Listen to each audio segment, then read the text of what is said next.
제목은 무슨 사연인지 좀 궁금해요. 한동훈 장관과 함께 윤석열 정부 초대 내각의 핵심으로도 꼽히는 원희룡 국토부 장관입니다.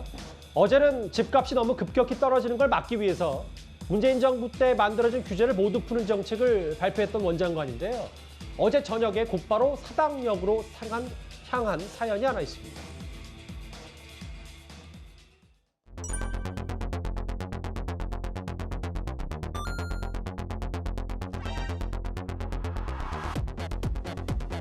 국토부 장관이요.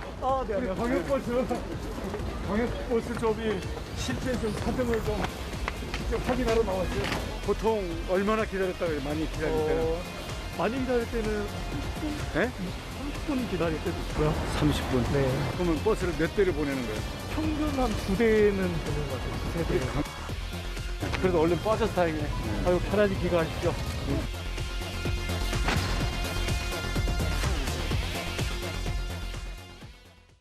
며칠 전이었나요? 한덕수 총리가 실제로 첫 차 시간 같이 근로자들과 함께 타면서 15분 앞당기 갔다고 했는데 어제 여러 유동인구가 많은 교통으로 대중교통 사당역 가서 교통이 고통이다. 가족 시간 늘려드리겠다. 이렇게 원 장관 얘기를 했습니다. 일단 이동 의원님 화면 어떻게 보셨어요?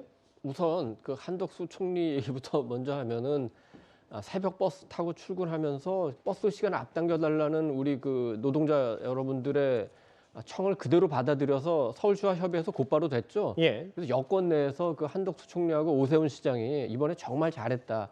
그래서 이제 사실 그 저 새벽 버스는 그 노회찬 의원의 6411 버스부터 많이 알려지기 시작한 거 아닙니까? 그래서 아마 정의당은 아차 싶어가지고 오히려 저 한덕수 오세훈 시장 비난하긴 했습니다. 근본적인 문제를 해결하라. 그렇지만 아마 아차 싶었을 겁니다. 아, 민생에서 우리가 한 발 늦었구나. 곧바로 이제 원희룡 그 저 국토교통부 장관이 화답을 한 거죠. 예. 이번에는 퇴근하는 광역버스.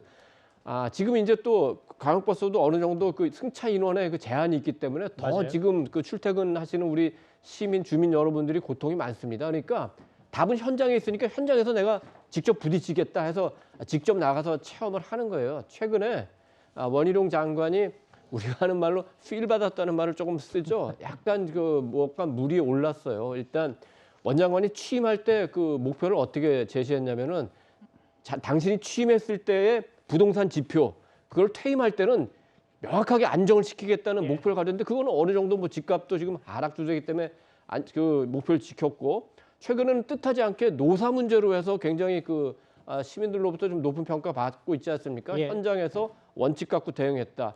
그러니까 국토교통부에서 부동산하고 이제 교통이 남았는데 교통 문제도 내가 여기서 반드시 성과를 내겠다. 예. 마침 뭐 대표 출마를 위해서 당으로 돌아가느냐 논란이 잠깐 있었습니다만 윤석열 대통령이 개각 없다. 열심히 일해라. 예. 메시지를 줬기 때문에 아마 계속 그 장관으로 재임하는 동안에 성과를 내기 위해서 계속 현장을 다닐 걸로 보입니다. 아무리 칼퇴해도 집에 가면 9시 아니냐 이런 뭐 교통 문제를 좀 해결하겠다. 현장을 직접 찾은 원희룡 국토부 장관 얘기를 짧게만 만나봤습니다. 예, 그럼 지금까지 들어온 여러분들의 목소리를 만나볼까요? 첫 번째 댓글입니다. 예. 불법과 도발에는 원칙대로 대응해야 된다. 윤 대통령 메시지에 좀 힘을 실어준 것 같고요. 예. 내조의 여왕으로 김건희 여사 최선을 다해주세요라는 응원 댓글도 있습니다. 또 볼까요?